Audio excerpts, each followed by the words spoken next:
Party కేంద్రం చాలా చేస్తుంది రాష్ట్రానికి, ఎక్స్ప్లెయిన్ చేయండి జనానికి అన్నాడు. అంతేగాని చంద్రబాబు గారికి భజన చేయండి అని చెప్పాలి ఆయన. కేంద్రం బోల్డ్ అంత చేస్తుంది రాష్ట్రానికి, ఇంత చేస్తున్నా కూడా మనం గెలవకపోతే ఎట్లాగా అని చెప్పుకొచ్చాడు అనమాట.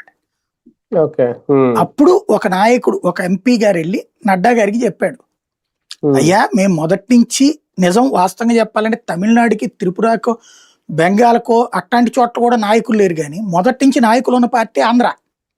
వెంకయ్యనాయుడు, విద్యాసాగర్ రావు, లక్ష్మణ, లేకపోతే కిషన్ రెడ్డి, ఇట్లా వరుసపెట్టి నాయకులు, బలమైన నాయకులు ఉన్నారు, చాలా స్ట్రాంగ్ గా నిరూపించుకున్న నాయకులు.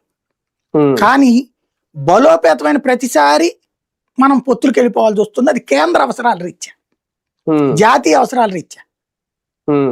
80లో పార్టీ పెట్టాక ఆంధ్రప్రదేశ్ లో మొట్టమొదటిసారి కార్పొరేషన్ గెలుచుకుంది విశాఖపట్నం బీజేపీ. 50 సీట్లు అప్పుడు కార్పొరేషన్ విశాఖపట్నాన్ని, 29 కార్పొరేషన్లు గెలుచుకుంది బీజేపీ. ఆ స్థాయిలో సాధించాం మేము. తీరా చూస్తే 83లో తెలుగుదేశం వచ్చేటప్పటికి కుల సమీకరణం బిగినైంది, రెడ్డి వర్సెస్ కమ్మ అని. అక్కడ మనం ఎటేళ్లలో ఆలోచించలేకపోతే అధినాయకత్వం మాకేం సజెస్ట్ చేసిందంటే, మనం పోటీ చేసే చోట చేసి మిగతా సెట్లో తెలుగుదేశానికి మద్దతు ఇవ్వమంది.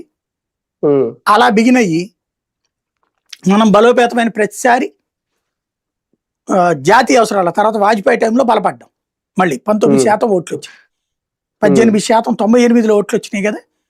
అప్పుడు చతుర్ముఖ పోటీ, తెలుగుదేశం, కాంగ్రెస్, లక్ష్మీపార్వతి తెలుగుదేశం, బీజేపీ, నలుగురు మధ్య పోటీ జరిగినప్పుడు 18% ఓట్లు వచ్చినాయి.